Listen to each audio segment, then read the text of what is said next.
In today's show, crypto analyst says Bitcoin back on track to $100,000. We're going to be taking a look at the infamous PlanB's latest update regarding the stock to flow ratio. This prediction has gone as far as CNBC, and what's the likelihood of this taking place? We'll be talking about this in today's show. And on the other side of that coin, we're going to be taking a look at what Big Sheds had to share on Twitter with his 74,000 followers. He's predicting that Bitcoin is going to be seeing a pullback very soon. So we'll be covering both sides, the bullish and the bearish, on what to expect next for the Bitcoin price action. Also in today's show, we'll be discussing Chinese crypto FOMO, bigger than backed Libra and ETFs combined. This tweet pretty much sums it all up. From Dovey Wan, a Chinese, saying, fuck ETF, fuck backed, fuck Libra. None of these BS will pump.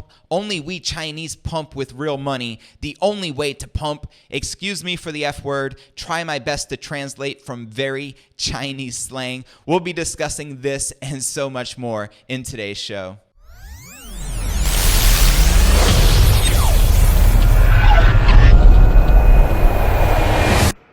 Welcome back to another episode of Crypto News Alerts. I'm your host, JV, and let's dive right into Bitcoin back on track to $100,000 according to crypto analyst PlanB. From Bitcoin stock to flow ratio to a new proposal from the creator of Ethereum, here's a look at some of the stories breaking in the world of crypto. After nearly running off course, the popular crypto analyst PlanB says Bitcoin is back on track to hit $100,000. The analyst, whose Bitcoin projections have made it all the way to CNBC, says Bitcoin stock to flow ratio shows the leading cryptocurrency right on target after nearly running into a ditch. Taking a look at his latest tweet here on Twitter, he wrote, "So the drunk is back on the road home," and he included this graph, which I included in the resources below this video in the description for you to check it out for yourself. And taking a look at some of the replies, you had crypto influencer Anthony Pompliano responded, fire, fire, fire, fire.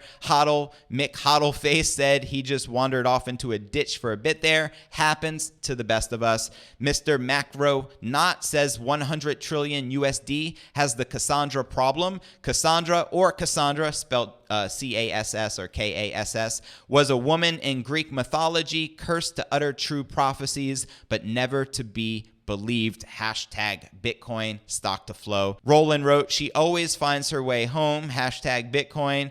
Satoshi with the funny meme of a bear flying through the air getting Hulk slammed. On Thursday, before the start of Bitcoin's big rally, PlanB retweeted analysis from fellow Bitcoiner Rob Wolfram, who said Bitcoin came within one standard error of his stock to flow model. Let's take a look at that actual tweet from Rob. He wrote, no reason to panic about yesterday's Bitcoin price drop. The price is still well within one standard error of 100 trillion USD's stock to flow model. So it's good to see that the different models actually are in alignment with one another, very close to say the least. Stock to flow measures the amount of new supply that's entering the market for a given asset against its current available supply. It's often used to gauge the future price of precious metals like gold. In the short term, Sheds Trading, known as Big Sheds on Twitter, tells his 74,000 followers that Bitcoin is fighting to hold its 8-day exponential moving average, a sign that it may soon pull back. Taking a look at his tweet on Twitter, he wrote, hashtag Bitcoin 1 hour, struggling to hold the exponential moving average 8, may need to cool off for a bit, and he included this graph, which I included in the show notes below this video in the description. Big Sheds also added, based on the 4-hour candles and exponential moving average, the pullback to 9,400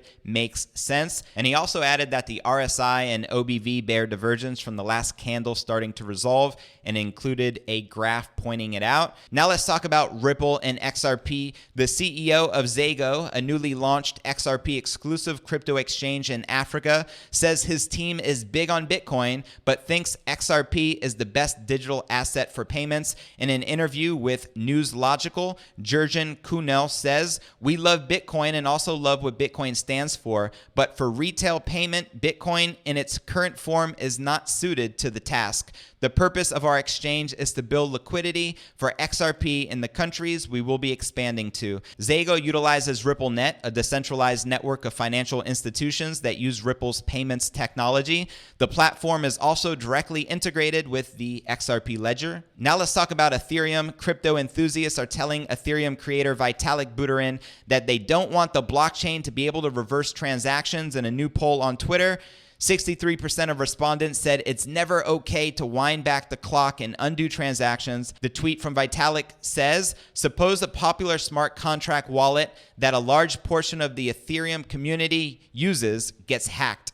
This could be reverted by reverting all chain activity since the hack and doing a DAO style HF to recover the funds. How much Ethereum must be at stake for you to support this? 12% voted less than $1 million, 9% voted 1 to 10 million, 16% voted 10 to 100 million, and 63% voted intervention never okay. And taking a look at some of the replies to Vitalik's tweet, Nicholas wrote, at the end of the day, it all depends whether or not Vitalik was using the wallet.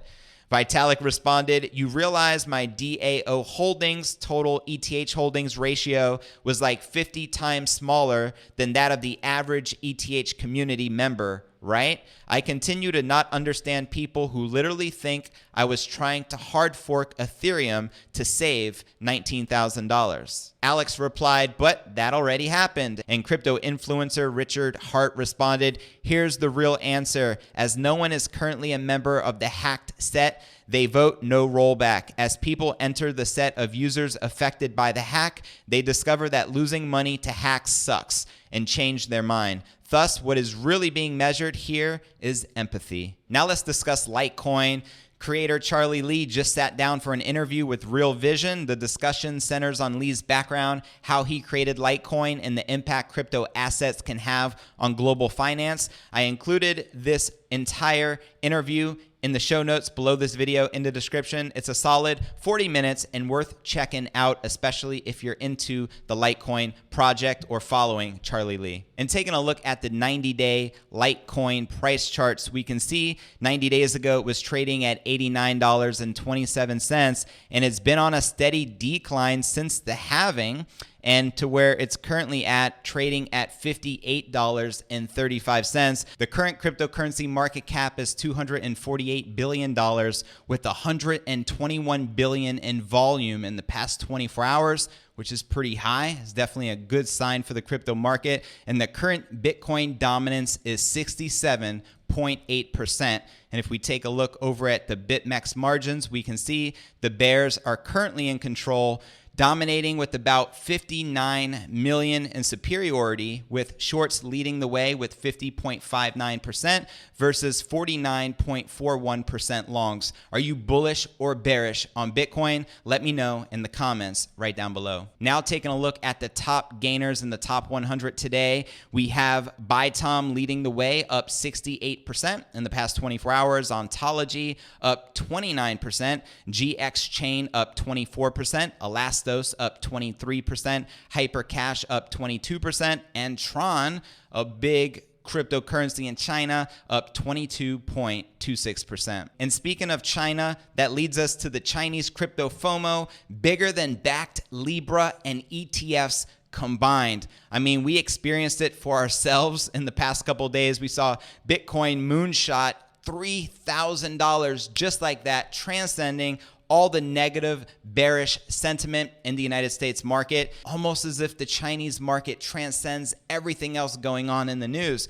Crypto markets have had one of their best performing weekends this year, and the momentum is all coming from the same place. Chinese crypto assets are surging at the moment following recent comments by President Xi and new cryptography legislation to promote blockchain technology. You better believe it. Crypto FOMO is real. Bitcoin dominance was back over 70%. Took a little bit of a dip, and crypto market surged over $50 billion in just a couple days. The FOMO is real, and it's all coming from China at the moment. Last week, President Xi Jinping made some rare complimentary comments on blockchain technology. Over the weekend, the Standing Committee of the 13th National People's Congress in China passed the cryptography law, which will come into effect on January 1st next year. According to local media, it aims to regulate the technology to make China more competitive in the field. Both events have had a monumental effect on crypto markets, which have grown by 25% since Friday, but it is Chinese crypto assets that are clearly dominating the action at the moment. The gains have been far larger than anything induced by backed Libra or even the promise of US regulatory approval for crypto ETF products. And I shared this tweet earlier in the intro of the show saying, fuck ETF, fuck backed, fuck Libra. None of these BS will pump. Only we Chinese pump with real money. The only way to pump, excuse me for the F word, I try my best to translate from very Chinese slang. Chinese traders are clearly the dominant force for market sentiment, and the largest pump of the year has been evidence of this. Chinese altcoins to the moon. NEO has been on fire over the past few days from trading just below $7 last week. The so-called Chinese Ethereum smart contract token surged over 70% to top out above $12. Its sibling tokens GAS and ONT have also been on a roll. Bytum is another Chinese-dominated crypto project that has made even better gains of 110% in just 24 hours. From around 7 cents or 800 satoshis, has skyrocketed to 18 cents or 18,000 satoshis as the red wave of FOMO intensifies. Tron has also been moving higher over the weekend and re-entered the top 10, flipping stellar with a market cap of almost $2 billion. Tron gains in the past 24 hours are around 30% as it tops 0.021 or 225 satoshis. There were some large tether movements to 3 major exchanges last week for chain swaps to the TRC20 protocol, which has added to the momentum. VeChain is another crypto performing well today, and you guessed it, it's another Chinese one. VET is up 30% on the day, and it enjoys the ride along with Sino brethren. Chinese-dominated GX chain is making 40% on the day as GXC tops 60 cents. There is no denying the power of Chinese traders outweighs anything else that has materialized this year. And taking a look at the top losers in the top 100 today, we got ABBC coin leading the way down 9%, Nexo down 7.9%, Swipe down 4.1%, Digibyte down 3.6%, Rift token down 3.5%, and Energy down 3.57%. Well, that's going to conclude today's show. As always, I appreciate you tuning in. Don't forget to smash that subscribe button and click the bell icon to receive notifications of the latest premium crypto news. And before I go, I want to give a special thanks to our sponsor, CMDX, the fastest growing health rewards cryptocurrency in the world. To celebrate the launch of our podcast, they're giving away $25 worth of CMDX tokens absolutely free. For full details, click the link right below this video in the description, and I look forward to seeing you on tomorrow's episode. Peace.